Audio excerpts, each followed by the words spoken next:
आप सभी को नमो बुद्धाय, जय भीम, जय हिंद। अ, मुझे एक बार फिर से बहुत प्रसन्नता हो रही है कि हम लोग एक बार फिर यहाँ पे एकत्रित हैं ऑनलाइन के माध्यम से। और जैसा कि आप जानते हैं कि हम लोग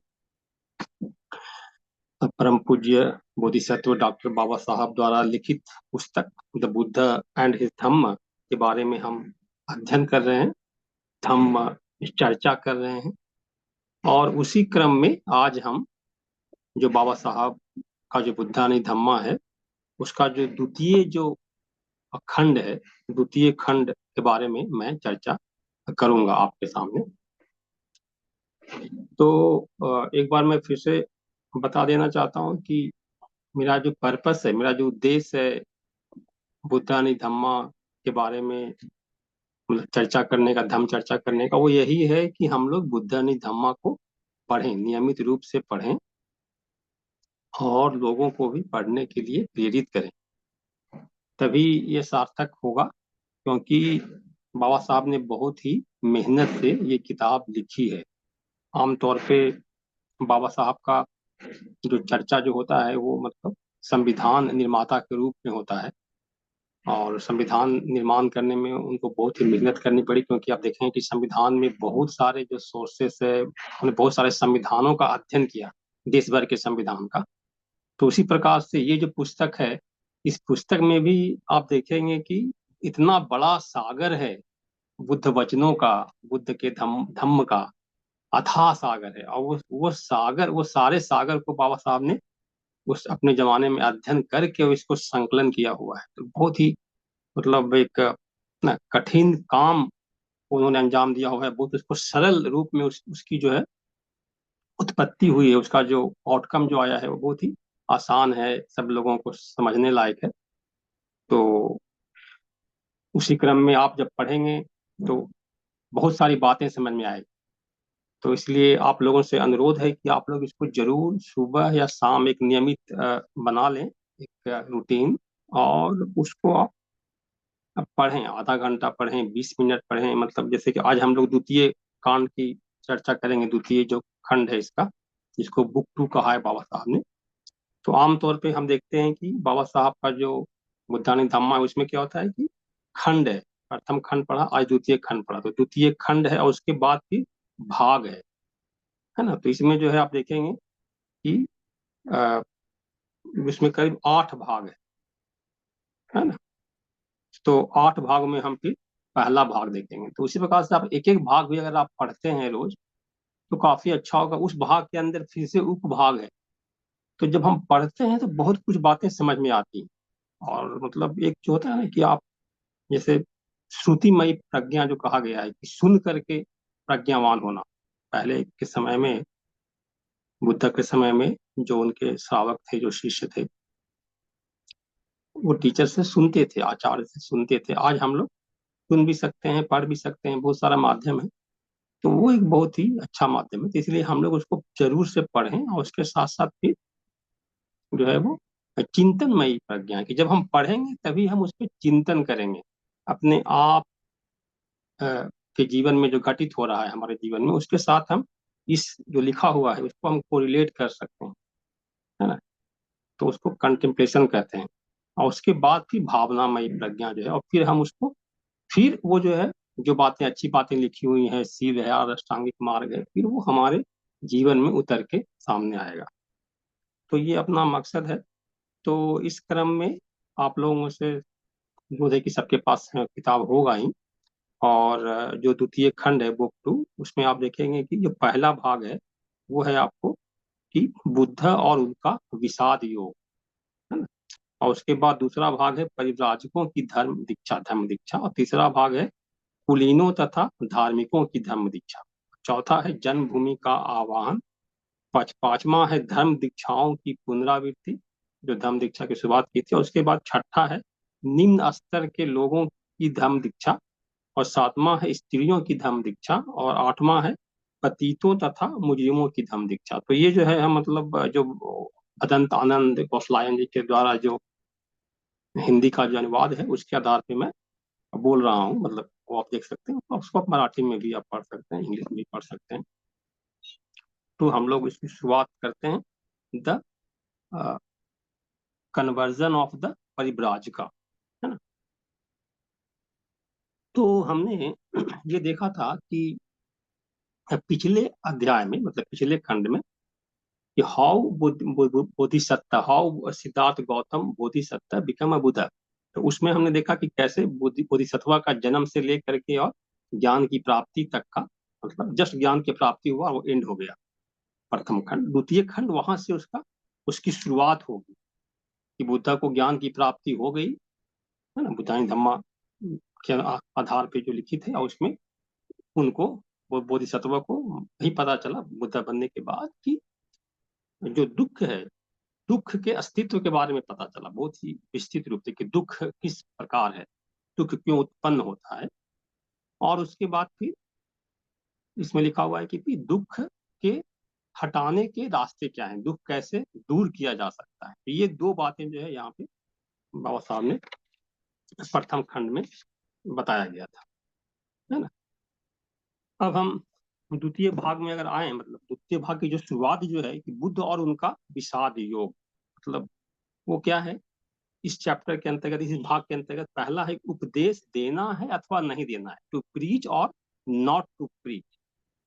तो इसमें हम यही देखते हैं कि बोधि को जब जब बुद्धत्व को प्राप्त कर लेते हैं, तो ऐसा वर्णन है कि उनको लगता है कि मैंने जो इस धर्म को जो पाया है, बहुत सा बोलते हैं कि न्यू डॉक्ट्रिन जो हमको मिला, बुद्ध को मिला, वो हम दें या लोगों को बताएं कि नहीं बताएं, एक संशय ऐसा दिखलाई पड़ता है। वो पाली के साहित्यों में और अन्य साहित्यों में भी, एक ट्रेडिशन में ऐसा है, मतलब वो एक विषाद योग उत्पन्न होता है ना, टू प्रीच और नॉट टू प्रीच।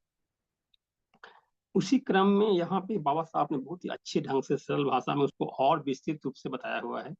जैसे इसको आप देखेंगे तो ये जो चीजें हैं वो आपको पाली त्रिपिटक में, विनय पिटक है, वहाँ पे महावर्ग में इसकी चर्चा आपको दिखाई देगी। मतलब ज्ञान की प्राप्ति बुद्ध को हो रहा है और उसके बाद वहां से बुद्ध का सफर दिखाई देता है।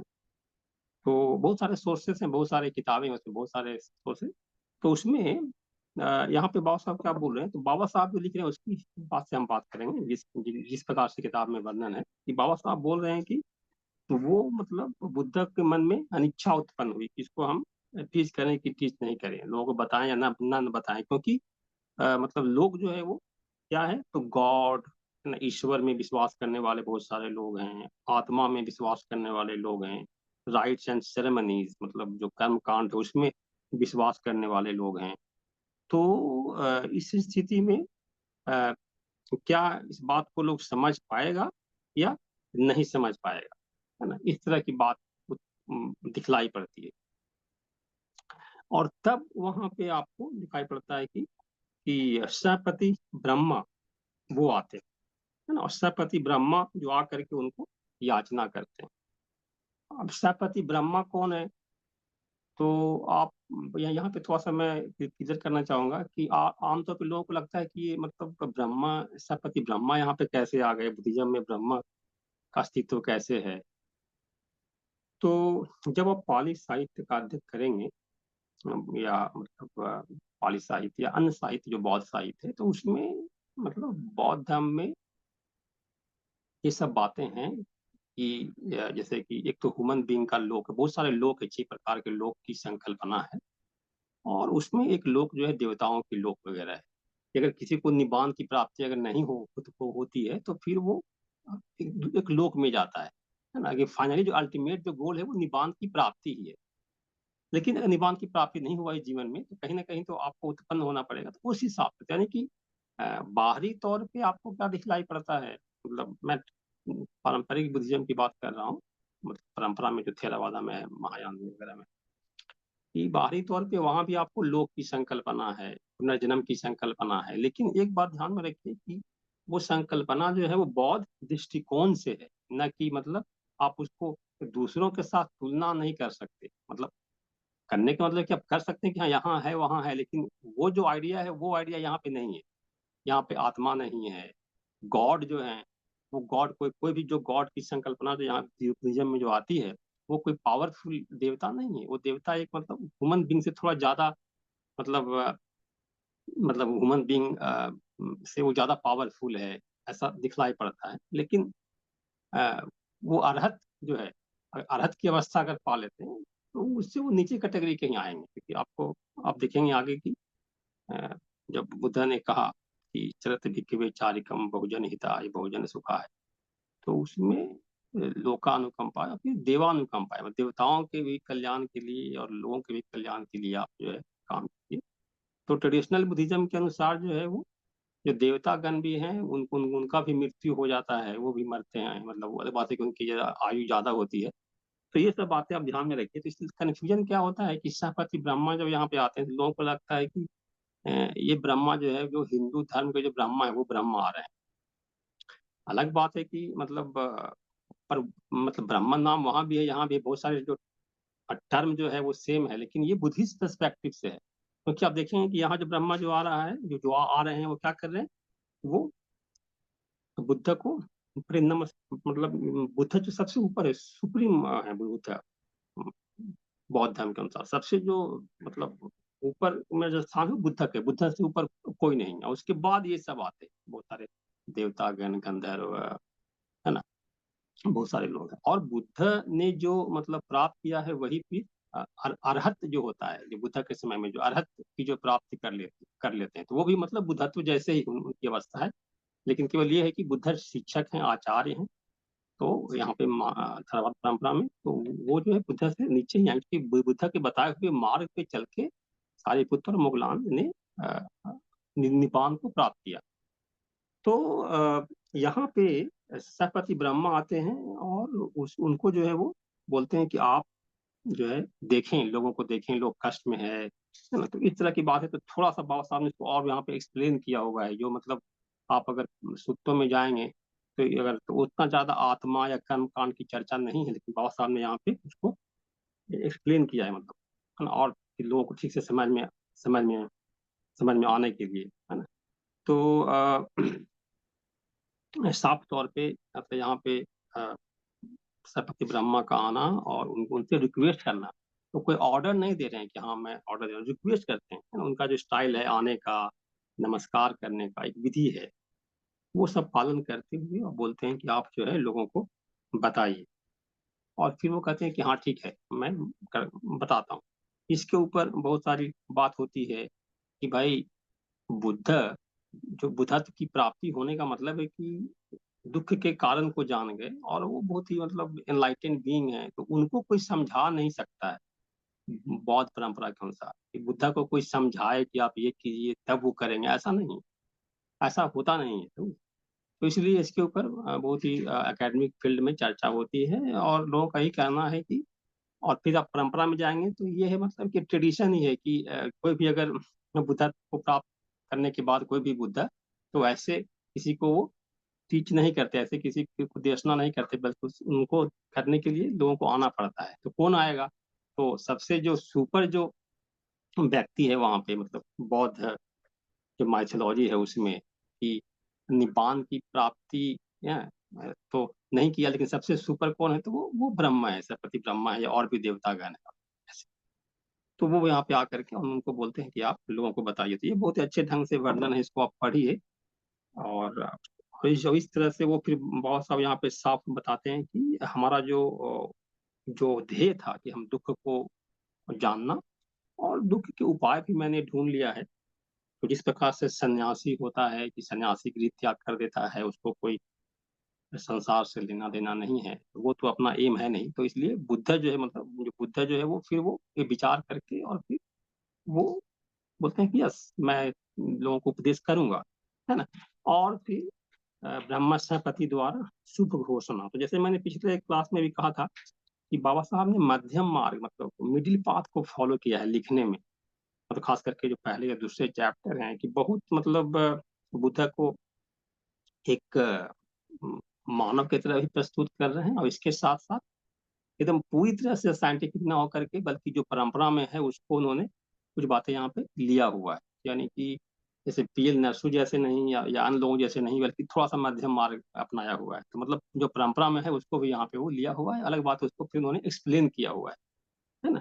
तो ब्रह्मा प्रति जो है वो आकर के उनको बताना, और उसके बाद उनके मान जाने के बाद कि ब्रह्मस्पति वहां से जा रहे हैं और घोषणा करते हुए, जैसे उप जो दूसरा भाग है, मतलब पहला जो मैंने कहा कि उपदेश दें या नहीं दें, और दूसरा है कि ब्रह्मस्पति द्वारा शुभ घोषणा, और ब्रह्मस्पति जो है बहुत ही खुश हो जाते हैं, उसके बाद वो लोगों को ऐसे मतलब बोलते हुए, है ना, मतलब वो चाहते हैं।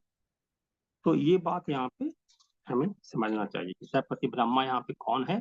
तो सैपति ब्रह्मा जो है वो थेरावादा बुद्धिज्म के अनुसार, पाली बुद्धिज्म के अनुसार एक डेटी है, मतलब एक जो है वो एक बींग है, वहाँ पे कई लोग है, उस लोक का एक महत्वपूर्ण डेटी है। और वो जो है मतलब बुद्ध से मतलब उनका जो बुद्धत्व की प्राप्त कोई डेटी नहीं है, यहाँ तक कि आप कहेंगे कि वो अरहत से भी वो नीचे कैटेगरी पे आते हैं। तो ये बात ध्यान में रखना चाहिए। अब तीसरा जो इसमें बात है इसी में, ये है कि दो तरह की धर्म दीक्षा। अब यहाँ पे फिर बाबा साहब ने बहुत सारी किताब लिख रहे हैं, तो इसलिए उन्होंने सारे चीजों को एक जगह संकलन किया हुआ है ना। तो वो बोलते हैं कि दो तरह की धर्म दीक्षा, बुद्ध के धर्म प्रचार की दो प्रकार की योजना थी। एक जो भिक्षु की धर्म दीक्षा थी, मतलब दीक्षा थी, और उसको जो है संघ कहा जाता था, और दूसरा जो है वो उपासक, जिसको कि गृहस्थ बौद्ध हम कह सकते थे।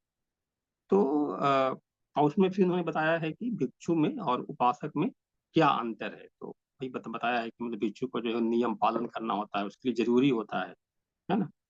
और मतलब उनकी एक व्रत की तरह होता है कि आपको मतलब उसको पालना ही पालना है, मतलब अगर आप नहीं करते हैं तो फिर वो अपराध माना जाएगा। तो जैसे आप देखेंगे आगे की नए पिटक में जो 227 नियम है भिक्षुओं के लिए, है ना, 311 जो भिक्षुओं के लिए है, उसके बाद पराजिक है, पाचित्य है, बहुत सारे नियम है ना।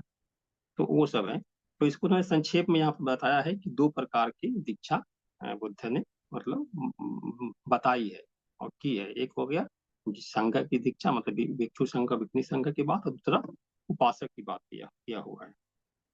और इस तरह से, लेकिन एक बहुत इंपॉर्टेंट बात है इसी में, आप देखेंगे खासतौर पे भारतीय परिप्रेक्ष्य में, आप मैं इस पे हाईलाइट करना चाहता हूँ कि इसमें क्या लिखा हुआ है कि एक भिक्षु को भिक्षु नहीं रहना होता है यदि वो अपने मुख्य व्रतों में से किसी एक का भंग कर दे, है ना। कोई भी अगर भिक्षु, अगर आप उसका जो नियम है उस नियम को अगर नहीं करेगा तो वो भिक्षु नहीं रहेगा। खास करके मतलब वो भी नियम के तरीके होते हैं, मतलब उसके फिर जैसे खास करके जो पराजिक के जो नियम है ना, तो उसमें तो उस क्रम में बहुत सारे लिख रहे हैं। लेकिन बात क्या कह रहे हैं कि अथवा वह स्वेच्छा से संघ का सदस्य न रहना चाहे, है ना। तो इस पे हमारा फोकस है। मेरा जो अनुभव है यहाँ पे महाराष्ट्र में, और मैंने देखा है, जैसे कोई व्यक्ति संघ में शामिल हुआ और फिर वो संघ से वापस आना चाहता है ना। तो ये यहाँ पे बहुत सारे बोल रहे हैं कि इस तरह से वो अब वापस आ सकता है। ऐसा नहीं कि हम भिक्षु बन गए या भिक्षुणी बन गए तो हमें मतलब भिक्षुणी भिक्षु बने ही रहना है, मतलब ऐसा यहाँ पे बोल रहे हैं कि अगर स्वेच्छा है तो आप वापस आ सकते हैं। हाँ, लेकिन आप मतलब अगर भिक्षु भिक्षुणी कोई बनते हैं तो मतलब उनको पूरा कर्तव्य है कि वो उस गरिमा को बचा के रखें, बना के रखें। तो इस पे आप विचार करें कि यहाँ पे आप देखेंगे कि खासकर भारतीय संदर्भ में कि कोई अगर भिक्षु बनता है और भिक्षु बनने के बाद फिर वो वापस उपासक बनता है तो उसकी बहुत बड़ी आलोचना होती है ना। तो मैं सिर्फ ये कह रहा हूँ कि अगर वो मतलब किस ढंग से उसकी वापसी हो रही है उसके ऊपर आपको विचार करना चाहिए, ये मेरा कहना है। किसी को अगर स्वेच्छा से अगर उपासक आ जाना है तो उसको वेलकम करना चाहिए, मतलब हमारे समझ से, और जो बाबा साहब यहाँ पे कह रहे हैं इसका ये अर्थ निकलता है। तो खैर, तो इसलिए मैं कह रहा कि आप इस किताब को पढ़ेंगे तो बहुत सारी जानकारी हमें मिलती है। तो इसी भाग में फिर जो दूसरा जो भाग है ना, मतलब जैसे कि एक तो हो गया कि हम लोग पढ़ रहे हैं कि पहला भाग में कि बुद्ध और उनका विषाद योग हो गया, और उसी के अंदर है उपखंड उपभाग में कि उपदेश देना अथवा नहीं देना, और उसके बाद ब्रह्मस्पति की शुभ घोषणा, दो प्रकार की धम्म दीक्षा।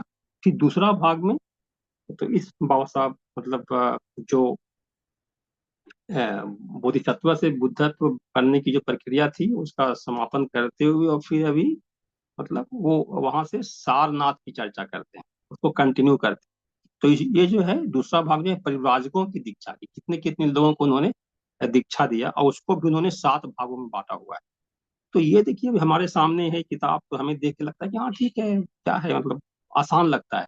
लेकिन आप कल्पना करके आप देखिए कि उस समय में जब बाबा साहब किताबें लिख रहे थे, आज तो बहुत इंटरनेट पे चीजें उपलब्ध है, तो उस समय में मतलब उसको पढ़ करके और मतलब ये इतना बड़ा पाली साहित्य है, विनय पिटक, सुत पिटक, अभिधम पिटक, अठकथा साहित्य, तो उसमें से मतलब कि कौन कौन से पात्र महत्वपूर्ण रहेंगे, सारा तो पात्रों को देना संभव है नहीं, कौन से पात्र अच्छा रहेगा और जिससे लोग प्रेरणा ले सके, और वो जो पात्र ऐसा हो कि अभी के जगत में, अभी जो वर्तमान जगत है, जो समकालीन जो भारत है बाबा साहब के समय में जो, तो उसके अनुरूप भी वो फिट बैठे, मतलब है ना, वो अमीर भी हो, गरीब भी हो, जाति का सवाल है तो मतलब वो वर्ण के हिसाब से भी उसको देख रहे थे। तो वो सारा अध्ययन करके उन्होंने उसको उसको एक जगह इकट्ठा किया, तो एक बहुत ही मतलब ये आसान काम नहीं है, और उसको मतलब बहुत ही एक स्किलफुल तरीके से बाबा साहब ने इसको किया हुआ है। तो पहला जो है वो मतलब तो जब आश्रम की दीक्षा में पहले हम आएंगे कि मतलब किन किन लोगों को उन्होंने शामिल किया है, उसके पहले वो कंटिन्यू करते हैं फिर कि बुद्ध को ज्ञान की प्राप्ति हो गई, या बुद्ध फिर वहां से सारनाथ आते हैं, और सारनाथ में आ करके मतलब सारनाथ आने से पहले ही वहां पे बुद्ध मतलब बोध क्या है, उनको विचार होता है कि मैं बुद्ध को प्राप्त कर लिया, तो किसको बताएंगे इस चीजों को, है ना। तो फिर उनको लगता है कि जो है हमारे जो गुरु जो थे, जिनके पास हम शुरू में गए थे, अलार कलाम थे, उत्तर कलाम पुत्र थे, उनको बताना चाहिए, वो जल्दी से सीख जाएंगे, जान जाएंगे हमारे धम्मा को। लेकिन यहाँ पे क्या लिखा हुआ है कि मतलब क्या पता चलता है कि उनको मालूम होता है कि उनको उनकी मृत्यु हो चुकी है, मतलब आप देखें कि बाबा साहब कैसे एक मतलब उसको बोल रहे हैं कि मालूम हुआ कि मृत्यु हो चुकी है, लेकिन अब जब आदित्य पीठक पढ़ेंगे तो इसमें क्या है कि बुद्ध ऐसे खुद देख लेते हैं, दिव्य दृष्टि से उनको दिखाई पड़ता है कि हाँ अलार कलाम नहीं रहे ऐसा। तो ये आप देखिए कि सब जो है मतलब अंतर आपको दिखाई पड़ेगा। तो उस प्रकार से फिर उनको लगता है कि चलिए पंचवर्गीय भिक्खु जो है, पंचवर्गीय जो परिवाजक जो थे उनको देते हैं, और फिर उनके पास वो आते हैं, और वो आकर के और फिर यहाँ पे वो उनका उनका जो संवाद है वो आप उसको देख सकते हैं, पढ़ सकते हैं, तो बहुत अच्छे ढंग से उन्होंने किया हुआ है। और फिर उनसे उसकी मुलाकात होती है पंचवर्गीय भिक्षु से, पंचवर्गीय लोग सवाल करते हैं कि आपने तो मतलब भोजन ग्रहण करना शुरू कर दिया था, तो अब कैसे ज्ञान की प्राप्ति हो गई वगैरह, तो बताते हैं डिटेल में। और या फिर बताते हैं कि मतलब 4 सप्ताह के ध्यान के बाद बोधि प्राप्त हुआ है। और यहाँ पे दिखाई देगा आपको कि मतलब बाबा साहब एक लॉजिक के तहत बुद्ध को मतलब बुद्ध को अचानक से मतलब ध्यान में बैठे ऐसा नहीं हो गया, बल्कि वो थोड़ा सा समय लेते हुए बता रहे हैं, है ना। बचपन के ध्यान की चर्चा यहाँ पे हमें दिखाई नहीं देती है, मतलब उसके पहले ही भाग में दिखाई दे दिया कि जो बोधिसत्व जो है वो ध्यान करता है, मिथ्या भावना का ध्यान करते हुए दिखाई पड़ता है। लेकिन वो जो कहानी है कि मतलब कि बुद्ध जो है वो मतलब बोधिसत्व जो है वो बचपन की को बातें याद करते हैं कि हम जब अ, पेड़ के नीचे बैठे थे, वहां पे ध्यान प्राप्त हो गया था, तो अच्छा ध्यान था, उसी को डेवलप करना चाहिए। तो उस कहानी को बहुत सा थोड़ा सा और एक्सटेंड करके दूसरे तरीके से यहाँ पे प्रस्तुत करते हैं कि खास करके मतलब कि लगे कि मतलब कोई चमत्कारिक घटना नहीं हो रही है, तो 4 सप्ताह के ध्यान के बाद बोधि प्राप्ति होता है ना। तो ऐसा वो बोलते हैं, और फिर और इस तरह से फिर वो दुख है और दुख का नाश है।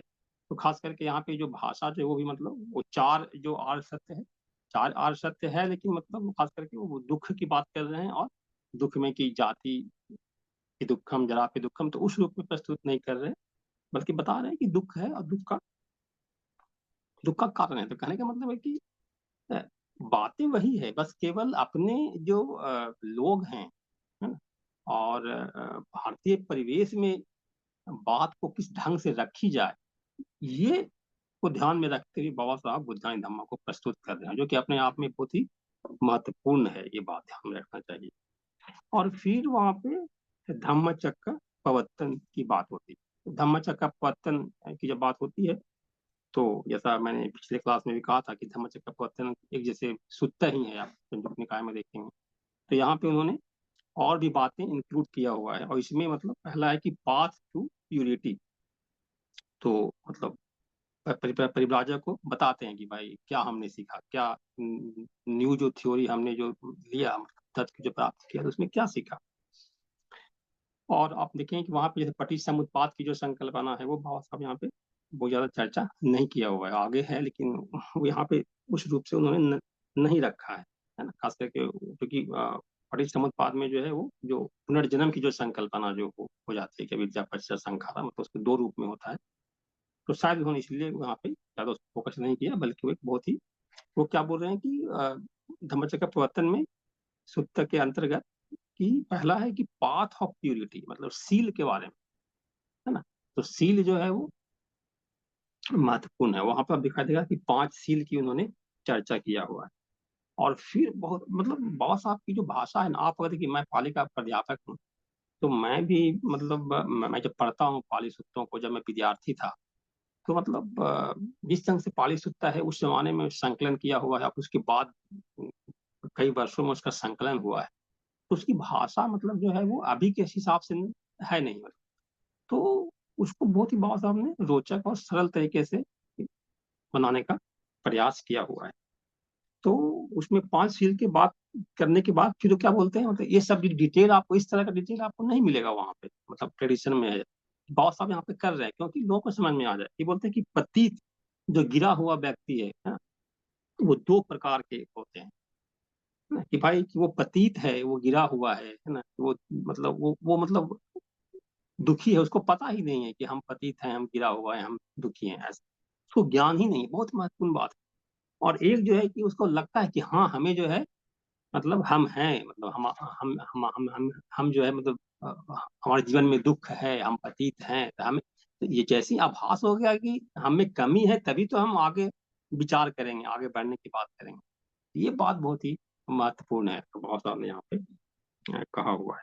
और फिर उसी क्रम में फिर वो अ, दूसरा जो है मतलब ये पहला जो हो गया पाथ ऑफ प्यूरिटी, इसमें जो है आपको पंचशील की बात आ गई। और उसके बाद फिर दूसरा है अष्टांगिक मार्ग या सम्यक मार्ग, जो कि आपको पाथ ऑफ राइटियसनेस उन्होंने कहा हुआ है। यानी कि दुख है, आपकी दुख के उपाय पे आ गए। दुख का उपाय क्या है, तो आज अष्टांगिक मार्ग है।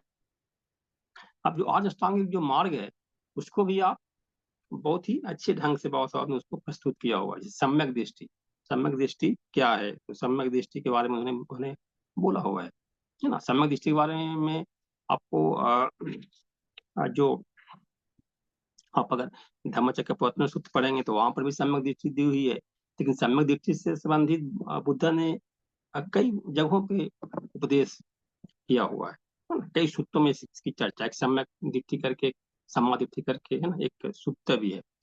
तो बहुत सा वो सारे का अध्ययन करके और एक सरल भाषा में वो बता रहे हैं कि सम्यक दृष्टि क्या है, और सारे जो 8 जो अंग है उसका विश्लेषण वो कर रहे हैं। सम्यक दृष्टि में कहते हैं कि मतलब उन्होंने देखा था, बचपन से देखा था कि मतलब कैसे बहुत सारे लोग जो है इतने सारे दुखों से, इतने सारे परेशानियों से जकड़े हुए हैं, और फिर वो उनको लगता है कि जीवन में मतलब अंधकार ही अंधकार है, प्रकाश है ही नहीं। तो बोलते हैं कि मन से मतलब कि ऐसा होता है कि अंधकार लगता है कि आप इसी रूम में बंद हैं, वहां पे शायद तरफ से खिड़कियां बंद हैं, वहां पे अंधकार ही अंधकार है, तो आपको लगता है कि प्रकाश है ही नहीं हमारे जीवन में, कैसे प्रकाश आएगा।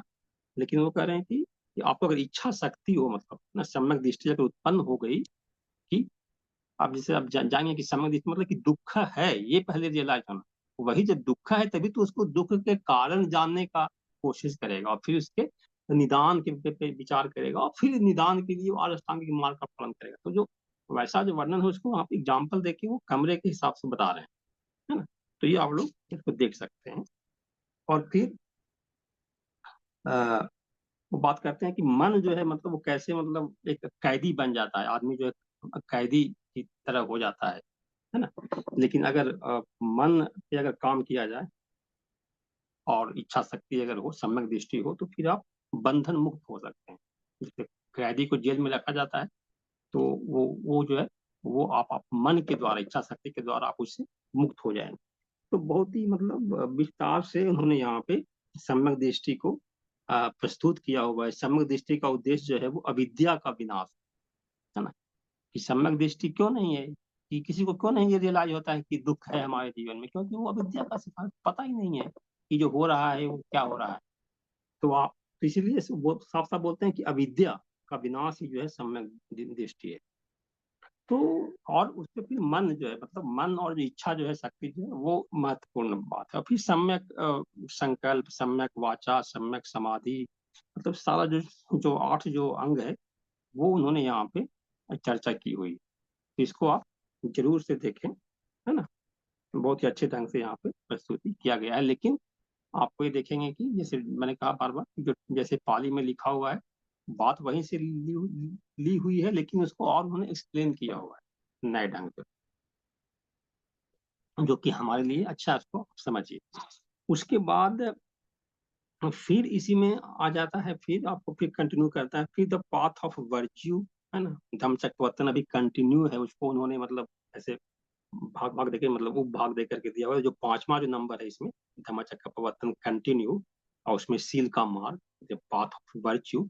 फिर उसमें वो वर्च्यू में फिर वो 10 जो पारमिता है, 10 पारमिताओं का वो वर्णन करते हैं ना, कि 10 पारमिताओं का यहाँ पे बताते हैं। 10 पारमिता की चर्चा जो हमने कल की थी, उसका एक एक करके यहाँ पे वो अर्थ बताते हैं कि बोधिसत्व जो है वो कैसे, जो मतलब बुद्धत्व प्राप्ति के लिए, दुख से मुक्ति के लिए ये 10 पारमिता बहुत इंपॉर्टेंट है। और फिर आ, उसको कंटिन्यू करते हैं, और कंटिन्यू कर, करते हुए फिर वो व्यक्तिगत व्यक्तिगत जो ये है, हाँ, व्यक्तिगत पवित्रता और जन कल्याण, है ना। कि मतलब कि आप जो है क्या आदमी के चरित्र ही, पवित्रता ही संसार की भलाई का आधारशिला नहीं है? इसका उत्तर था हाँ, ये ऐसा ही है। तो मतलब वो यहाँ पे क्या हो रहा है, जो संवाद के रूप में मतलब बात हो रहा है, जो पंचवर्गीय भिक्षु है, और संवाद के रूप में जैसा पहले का तरीका था कि मतलब सवाल करना, फिर जवाब आया, है ना, और फिर से उसको आगे बढ़ाना बात को। तो इस तरह से वो यहाँ पे बता रहे हैं, और इस क्रम में वो मतलब 10 जो पारमिताओं के वर्णन के बाद फिर वो मैत्री की बात करते हैं, है ना। फिर वो प्रज्ञा की बात करते हैं, और प्रज्ञा, फिर वो दान की बात करते हैं, करुणा की बात करते हैं, और वो प्रज्ञा पे बहुत जोर देते हैं, है ना। बोलते हैं यहाँ पे मतलब इसमें लिखा हुआ है कि प्रज्ञा जो है, अगर दान भी है तो प्रज्ञा प्रज्ञा युक्त दान होना चाहिए, नहीं नहीं तो वो दान जो कुछ भी दान आपका कर लेंगे, प्रज्ञा युक्त करना होना चाहिए, है ना। तो ये सब बात यहाँ पे हुआ है। और आप अगर प्रज्ञावान रहेंगे तो आप पक्षपात नहीं करेंगे, और मैत्री होना चाहिए, करना होना चाहिए। और इसमें फिर एक बहुत ही महत्वपूर्ण बात आपको दिखाई देगी कि मतलब इसी में छठा नंबर जो था इसमें, है ना, धम्मचक्रवर्तन कंटिन्यू। तो उसमें देखिए क्या बोलते हैं कि बाबा साहब ने अ, अपने जो प्रस्तावना में, इंट्रोडक्शन में, उन्होंने ऐसे सवाल खड़े किए थे, 4 सवाल, है ना। तो पहला सवाल तो उपस्थित किया था कि बुद्ध ने गृह त्याग कैसे किया, है ना। तो उसके बारे में उसका जवाब उन्होंने प्रथम खंड में दे दिया। दूसरा जो खंड है उसमें उन्होंने सवाल खड़ा किया था कि ये 4 आर्य सत्य जो है ना, वो क्या मतलब बुद्ध का टीचिंग है, जिस ढंग से मतलब प्रस्तुत किया गया है, और मतलब निराशावादी की ओर लेके जा सकता है, अगर हम कहें कि जन्म लेना दुख है। तो मुझे ऐसा लगता है कि बाबा साहब ने मतलब ये सवाल वहां पे रखा, मतलब वो 4 आर्य सत्य उन्होंने बोला कि 4 आर्य सत्य की चर्चा उन्होंने कर डाली।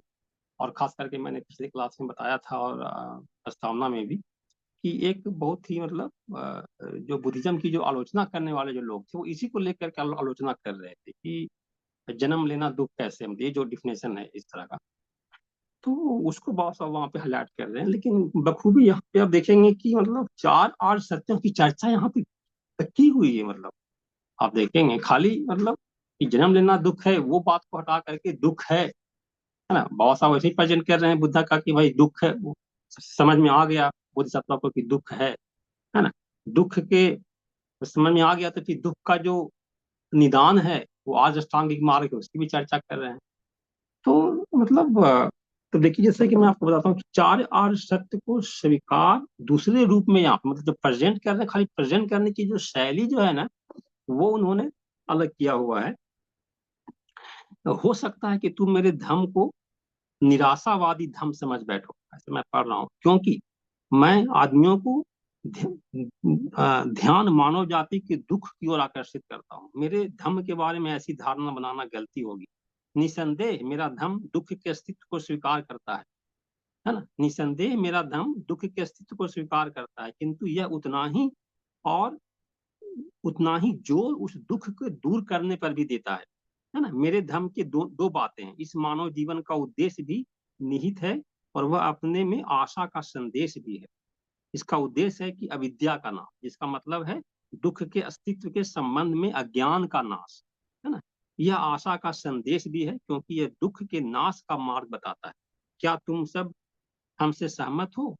परिवारजन बोलते हैं कि हाँ, हम आपसे सहमत हैं। तो मतलब जो चार आर्य सत्य की जो बात बाबा साहब ने की हुई है वहां पे, तो वो उस रूप में वो हाईलाइट करेगी। अब देखेंगे कि पूरा बुद्धाई धम्मा में आपको आर्य अष्टांगिक मार्ग की बात आएगी। अभी चार आर्य सत्य में जो तीसरा जो है, जो आर्य सत्य है, क्या है? दुख निरोध। तो दुख निरोध का मतलब क्या है आर्य सत्य में? कि निब्बान, है ना।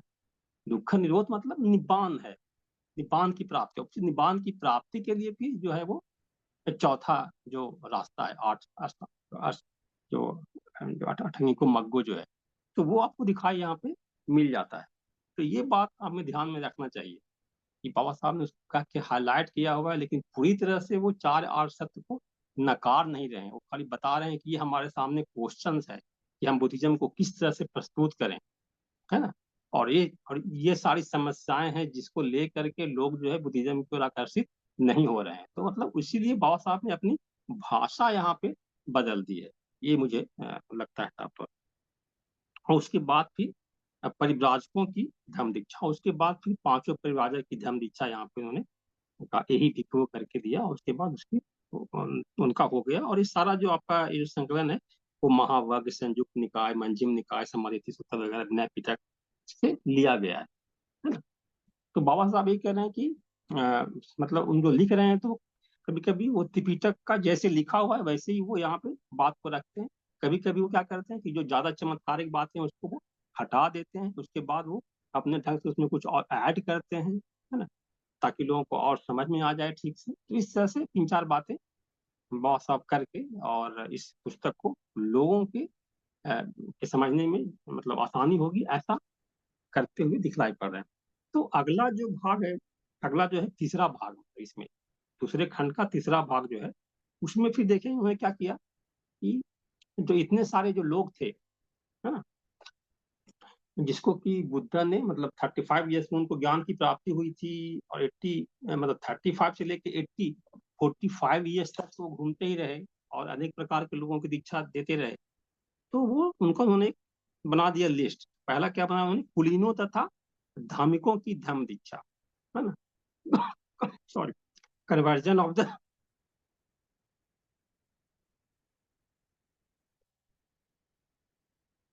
Conversion of the high and the Holi. तो हाई एंड होली मतलब कि जो कुलीन वर्ग जो थे, मतलब जैसे राजे महाराज, तो उसके बारे में उन्होंने यहाँ पे चर्चा किया हुआ है। तो क्योंकि वो कंटिन्यू कर रहे हैं, कहानी बता रहे हैं। वो सारनाथ में पिछले मतलब भाग में था कि सारनाथ में उन्होंने पंचवर्गीय भिक्षुओं की दीक्षा दे दी।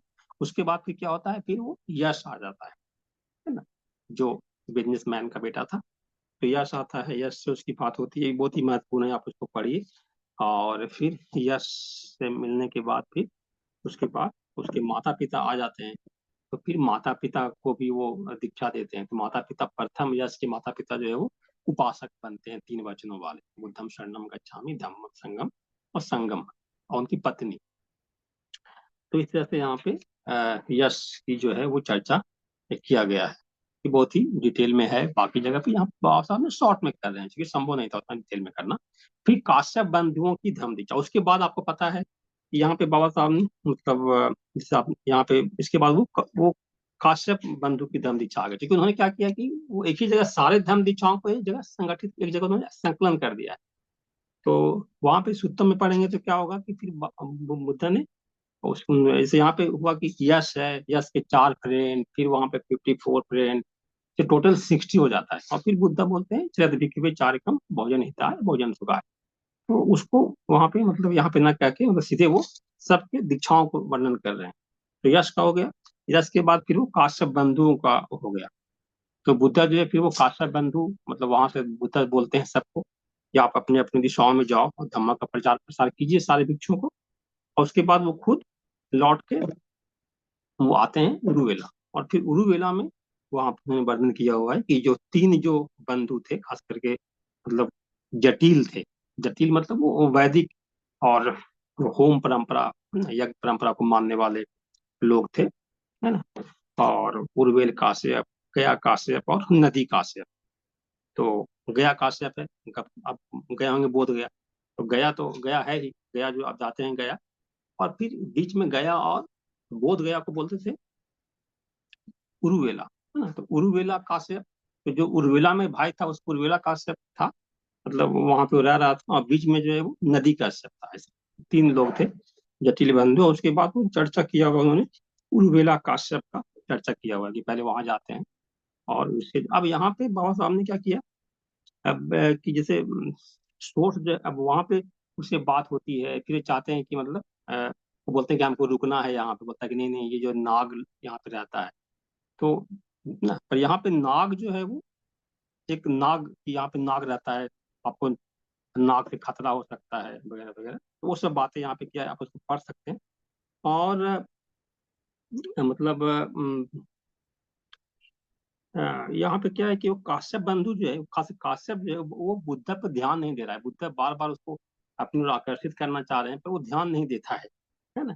तो उसको फिर थोड़ा सा चमत्कार करने की आवश्यकता पड़ती है, थोड़ा सा, है ना। बहुत सारा चमत्कार वहां पर दिखाई पड़ता है। तो बाबा साहब ने उसको अ, काश्यप ने समझा कि उसे मुचली नागराज नागराज के विरुद्ध रक्षण मिल गया। लेकिन भगवान बुद्ध ने सोचा कि एक न एक दिन काश्यप को धर्मोपदेश करने का अवसर जरूर ही आएगा ही। और एक बार फिर उन्होंने चमत्कार दिखाया थोड़ा, और उसके बाद फिर उसको मतलब अपनी ओर को मतलब आकर्षित करना, मतलब उसको प्रेरित करना धम्म की ओर। बुद्ध जो है वो, बुद्ध ने खुद तो चमत्कार दिखाने से मना किया हुआ था अपने शिष्यों से। क्योंकि फिर भी आपको दिखाई पड़ेगा कि क्योंकि ऐसा माना जाता है कि बुद्ध की प्राप्ति के बाद, अरहत प्राप्ति के बाद विशेष शक्ति उत्पन्न हो जाती है। तो उसके क्रम में आपको कुछ चमत्कार वगैरह दिखाई पड़ता है। तो खैर, तो यहाँ पे मतलब वो तीन जो जटिल बंधु था, एक बहुत बड़ी घटना घटी है वो बुद्ध के ज्ञान की प्राप्ति के बाद, कि मगध क्षेत्र के तीन जो जटिल बंधु थे, जिनका कि बहुत बड़ा नाम था, गया और बोध गया, मतलब उरुवेला एरिया जो था, उसको उन्होंने मतलब अपने मतलब प्रज्ञा से, और मतलब धम्म का उपदेश करके, और उसको उन्होंने अपने में संघ में शामिल किया। और उसके बाद फिर वो सारीपुत और मुगलान की धम्म दीक्षा पे वो आ जाते हैं। यानी कि वो उसके बाद फिर वो राजगीर जाते हैं, मगध जाते हैं। और आपको पता था कि जब बोधिसत्व ने गृह त्याग किया था, तो राजगीर में बिंबिसार से मुलाकात हुई थी। बिंबिसार ने उनको समझाया था, कहा था कि ठीक है, आप मेरे पास आए हैं, है ना। तो वो फिर वहां वो जाते हैं राजगीर में। और राजगीर में जाने के बाद जो है वो अ, उसकी जो कथा यहाँ पे दिया हुआ है, ठीक है। तो सारीपुत्र, और फिर सारीपुत्र और मुगलान की धर्म दीक्षा है। सॉरी, मतलब पहले सारीपुत्र और मुगलान की पहले कहा हुआ है, उसके बाद वो राजगीर का रखा उन्होंने, है ना। तो पहले मतलब उनका जो शीर्षक जो है उन्होंने क्या रखा है, ये रखा है ना, कि कुलीनों तथा धार्मिकों की धर्म दीक्षा। तो पहले जो धार्मिक है उनको बता रहे हैं बाबा साहब, कि जो पहले से ऑलरेडी मतलब किसी न किसी ट्रेडिशन से जुड़ा हुआ है। तो जैसे जो काश्यप बंधु है वो ऑलरेडी जटिल बंधु है ना, वैदिक परंपरा को मानने वाला है, उसका वर्णन किया हुआ है। और उसके बाद फिर वो सारिपुत्र और मौदगल्यान के अभी, तो सारिपुत्र और जो मौदगल्यान जो है ना, वो ऑलरेडी संजय परिव्राजक, जो एक बहुत बड़े संप्रदाय के संस्थापक थे ना, श्रमण परंपरा के। तो उसके जो है वो शिष्य थे। और फिर उसका मतलब कहानी दिया हुआ है, तो आप उसको पढ़ करके समझ सकते हैं। तो मतलब उनका भी आना एक बहुत ही महत्वपूर्ण घटना रही संघ में, जो कि वो बहुत ही महत्वपूर्ण भिक्षु थे। उनको सेनापति कहा जाता था, संघ का सेनापति दोनों। हालांकि दोनों की मृत्यु जो है वो बुद्ध के, दोनों का मतलब मृत्यु नहीं कहेंगे, अगर हम टेक्निकल टर्म में बोले तो परिनिर्वाण जो है वो बुद्ध के वहां पे निवान से पहले हो गया था। तो उसकी भी कथा दी हुई है। और यहाँ पे मतलब कि कि आप बताए कि मतलब जैसे आमतौर पे होता है कि यहाँ पे उन्होंने पटिसमुत्पाद बताया था, कि आप जो है बताइए। अश्वजीत जो पंचवर्गीय भिक्षु थे, उससे जो है सारे पुत्र मिले और बोले कि आपका गुरु कौन है ना, आपके गुरु क्या सिखाते हैं। तो उन्होंने एक गाथा कहा था, पाली में। और वो जो है मतलब वो सार था।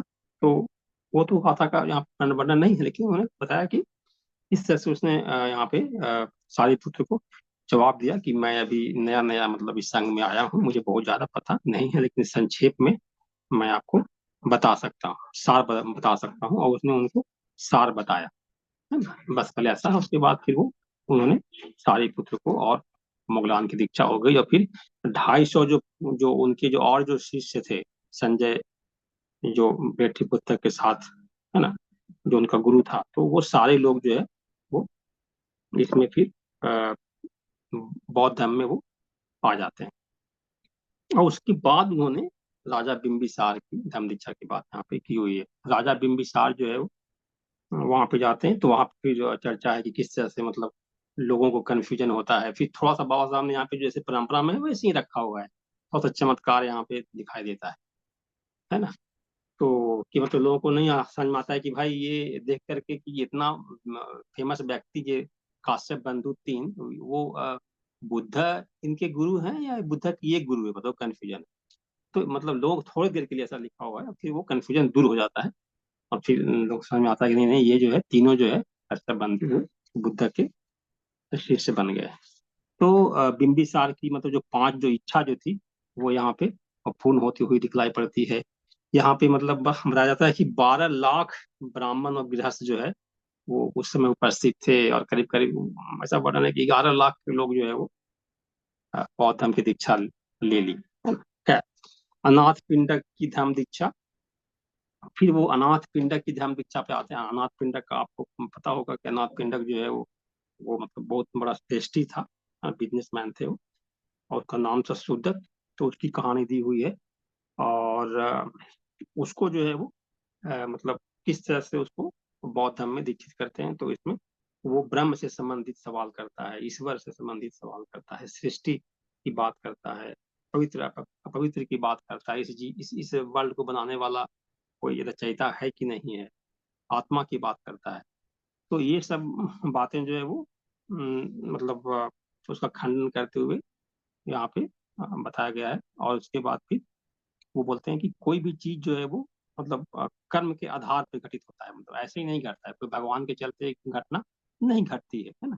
तो कार्य कारण जो भाव जो है यहाँ पे आपको दिखाई पड़ता है कि जो भी जो अस्तित्व है वो किसी ईश्वर के चलते घटित नहीं हो रहा है, बल्कि उसके उसके पीछे बहुत सारे कार्य काम करते हैं, जिसको कार्य कारण भाव कहते हैं। तो ये यहाँ पे आपको दिखाई देगा। और फिर जो है अनाथ पिंडक की इच्छा होती है कि अ,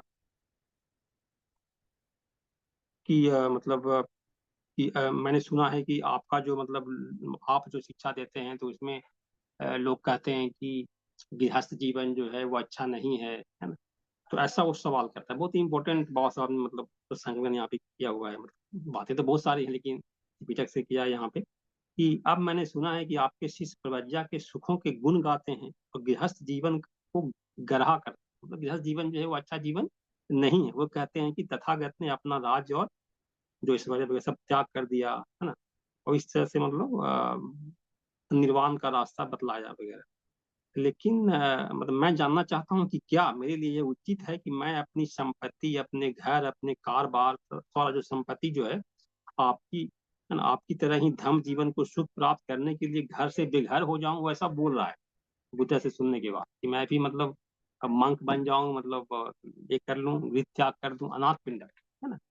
और फिर वो बोल रहे हैं कि वो बता रहे हैं, तो उसको उन्होंने बताया कि नहीं, आप जो है गृहस्थी बने रहो। समझे?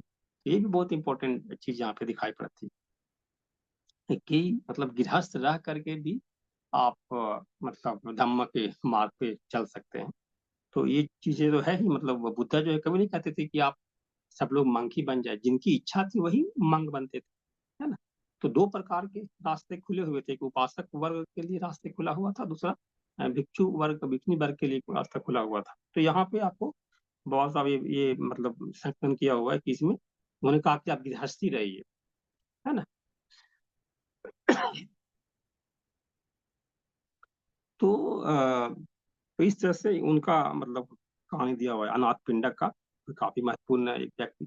उसके बाद फिर राजा प्रसेनजीत की चर्चा करते हैं कि राजा प्रसेनजीत जो है उनका वार्तालाप है, और उनको कैसे उन्होंने बौद्ध धर्म में दीक्षित किया, कैसे बनाया उपासक, उसकी चर्चा वो करते हैं। और उसके बाद फिर जीवक की हम चर्चा पे आते हैं। जीवक जो है वो, पता है आपको कि जीवक बहुत बड़ा वैद्य थे उस समय में। तो उनका कहानी दिया हुआ है कि कैसे वो एक मतलब उनकी माता जो है एक वेश्या थी, ऐसा माना जाता है। तो वो सब कहानी दिया हुआ है। और जीवक जो है वो बाद में वो तक्षशिला जाते हैं, तक्षशिला पढ़ के आते हैं, और उसके बाद फिर लोगों का इलाज करने लगते हैं, और फिर वो बुद्ध का भी डॉक्टर बनते हैं, और संघ के भी वो हमेशा उसके संघ का मतलब चिकित्सक के रूप में वो जाने जाते हैं। और तो जीवक को उपासक बनाना, फिर जीवक भी जो है वो उपासक बनता है, समझे। उसको भिक्षु नहीं बनाते, उसको भी उपासक बनाते।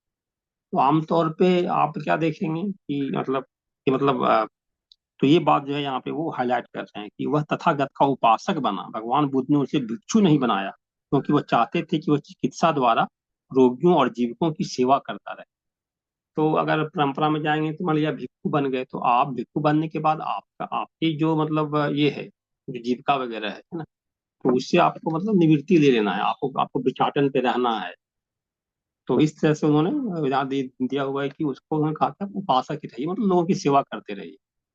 हालांकि बात की परंपरा में देखेंगे आप श्रीलंका वगैरह में कि एक भिक्षु वहां पे मतलब जो यूरोपीय लोग वहां पे गए, तो यूरोपीय लोगों ने अपना सिस्टम शुरू किया ना, उनका अपना सिस्टम शुरू किया एजुकेशन का, प्रशासन का। लेकिन वहां के भिक्षु बोलते हैं कि अरे आप तो आए तो अपना शुरू किया, हमारा तो पहले से ही व्यवस्था था, यहाँ पे बौद्ध धर्म था, बौद्ध दृष्टिकोण से यहाँ पे प्रशासन व्यवस्था चल रही थी। और उसमें भिक्षु का बहुत बड़ा रोल था, भिक्षु वहाँ पे डॉक्टर का रोल अदा करता था। श्रीलंका में भिक्षु वहाँ पे एक मनोवैज्ञानिक का रोल अदा करता था, एक मतलब परामर्श देने वाला जो होता है ना, परामर्शदाता का रोल अदा करता था। तो वो तो सब लोगों, वो चीजें तो आप लोगों ने हटा दिया, मतलब उस समय जो जब संघर्ष चल रहा था, खास करके अनागारी धर्मपाल के समय। तो आप देखेंगे कि मतलब भिक्षु जो है, एक परंपरा तो ये कहती है कि भिक्षु बनने के बाद आपको ये सब त्याग कर देना है, मतलब खास करके मतलब जो आपका जो आजीविका वगैरह है, जो मतलब जो व्यवसाय है उससे संबंधित। लेकिन एक परंपरा आगे चल के जैसे कि लोग अच्छे काम के लिए, लोगों की भलाई के लिए कुछ मतलब इस तरह का काम में वो लगे हुए भी थे। लेकिन खैर, तो इसलिए बाबा साहब यहाँ पे साफ तौर पे बता रहे हैं कि उसको उन्होंने कहा कि आप भिक्षु नहीं बने, आप उपासक ही रहे, ऐसा। फिर रठपाल की धर्म दीक्षा है, तो फिर आगे जो है वो रठपाल की कहानी है, ब्राह्मण जो रठपाल है उसके बारे में उसका है। और रठपाल को अपने माता पिता से भिक्षु बनने के लिए कहा कि आप आज्ञा लेके आइए।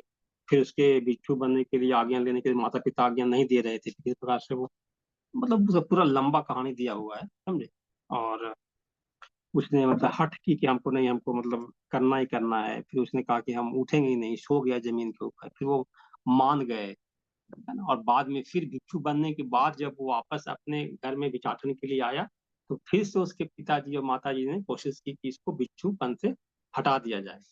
मतलब उनकी जो पहली पत्नी थी, उन्होंने काफी कोशिश की, लेकिन यहाँ पे साफ तौर पे दिखाई पड़ता है कि एक भिक्षु बन जाने के बाद इतना जो मतलब एक एम के लेकर लोग चलते हैं, तो फिर वो उस संसार में लिप्त होना नहीं चाहते, उसको आप काम और मोह में आप फंसा नहीं सकते।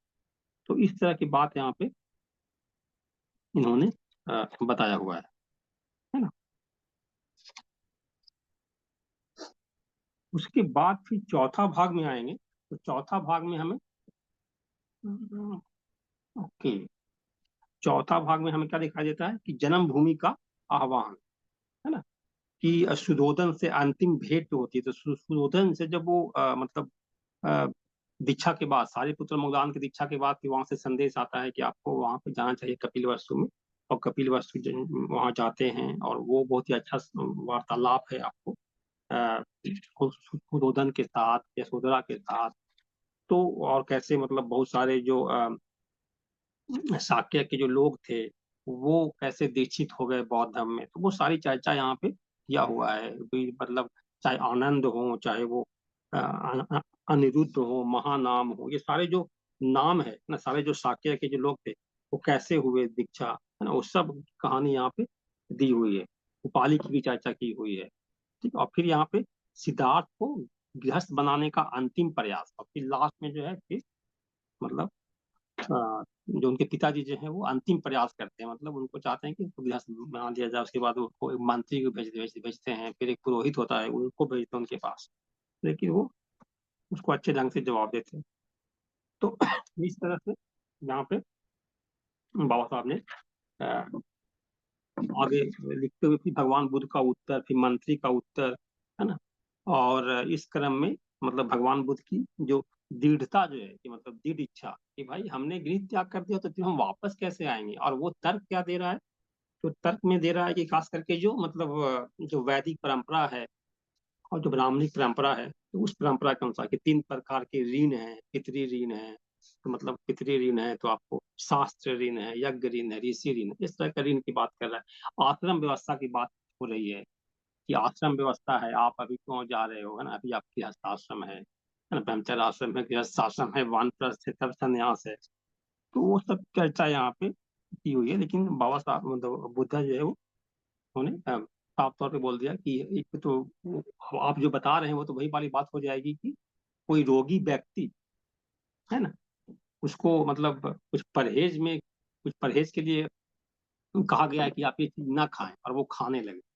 तो फिर कुछ मतलब ही नहीं। तो क्या बहुत अच्छे ढंग से इन्होंने इसमें चौथा जो भाग में वो इन सारे लोगों के मतलब चौथा भाग में क्या आ गया था बीच में कि वो फिर से वो मतलब अ, जो धर्मांतरण का जो कार्यक्रम चल रहा था वो बीच में आ गया था कि अ, वो कपिल वस्तु जाता, कपिल वस्तु की चर्चा आई। फिर 5वां भाग में फिर से धर्म दीक्षा का मतलब वो फिर से कंटिन्यू करते हैं, और इसमें फिर क्या दिखाई पड़ता है कि मतलब ब्राह्मण, गंवार ब्राह्मण, है ना, ऐसा लिखा हुआ है, कन्वर्जन ऑफ रस्टिक ब्राह्मण,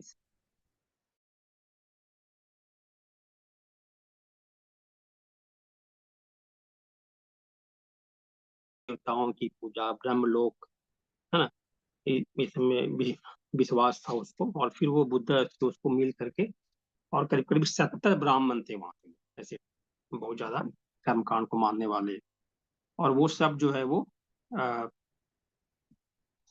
बुद्ध के शिष्य बन जाते हैं, है ना। तो ये है, फिर उसके बाद फिर से उन्होंने इसी में उत्तरवर्ती के ब्राह्मणों की दीक्षा, फिर से मतलब उत्तरवर्ती के जो ब्राह्मण थे करीब करीब 500 ब्राह्मण, है ना, वृक्ष देवता की बात यहाँ पे की गई है, और कि तो वो सारे जो मतलब ब्राह्मण है वो सारे ब्राह्मणों को भी उन्होंने तपस्या से तृष्णा का नाश नहीं बल्कि बलि की निंदा, तो यहाँ पे उन्होंने बोला है कि मतलब इसी क्रम में वो बाबा साहब मतलब ये बुद्धा बोल रहे हैं कि तपस्या से जो है वो कुछ ज्ञान की प्राप्ति नहीं होने वाली है, तृष्णा को आपको नाश करना पड़ेगा, तृष्णा को हटाना पड़ेगा, बलि की निंदा की है, और इस तरह से मतलब उन ब्राह्मणों को भी संघ में दीक्षित किया हुआ है। तो एक बड़ा संख्या है यहाँ पे, करीब 500 ब्राह्मणों को उन्होंने, उत्तरवर्ती के ब्राह्मणों को उन्होंने दीक्षा दिया। और फिर छठा भाग में आप देखेंगे कि आप जैसे देखिए बाबा साहब सब तरह के लोगों को ले रहे हैं, जैसे कि 2 लोगों को लिया, बहुत सारे ब्राह्मण लोग हैं यहाँ पे, मतलब आप देखेंगे मगर पढ़ेंगे पालित पिटक में तो बहुत सारे ब्राह्मण लोगों ने मतलब बौद्ध धर्म में आए, बहुत सारे क्षत्रिय भी आए, सब वर्ण के लोग आए। तो अब जो है वो बोल रहे हैं कि मतलब conversion for the low and the lolly, है ना, मतलब निम्न स्तर के लोगों की ध्यान दीक्षा, और उसमें उपाली की चर्चा है। उपाली जो था वो शाक्य का जो मतलब शाक्य जो कपिल वस्तु के ही थे वो उपाली, और वो माना जाता है कि बारबर थे, तो उनका उनका कथा दिया हुआ है कि कैसे वो यहाँ पे, लेकिन एक बात है यहाँ पे कि मतलब कैसे वो उनके पास जाते हैं, और बुद्ध जो है वो उसको पहले दीक्षा देते हैं, पर यहाँ पे ऐसा दिखाई देता है कि शाक्य के राजकुमार थे वो उसको आगे करता है, ये उपाली जो है वो हमारे साथ आया है तो पहले उपाली को दीक्षा दीजिए।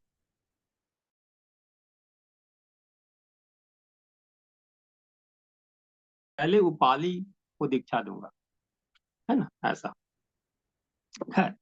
तो मतलब क्यों, क्योंकि उपाली जो है वो एक मतलब तथाकथित जो उस समय समाज था कि वो एक निम्न वर्ग से आता था, तो वो पहले सीनियर हो जाएगा, और फिर जो शाक्य के जो राजकुमार है वो जूनियर हो जाएंगे उसके, तो वो उसको वंदन करेंगे, तो मतलब इस तरह से वो जो समाज की जो धारणा जो है, वर्ण व्यवस्था की जो धारणा है, उसको तोड़ते हुए दिखलाई पड़ रहे हैं, है ना।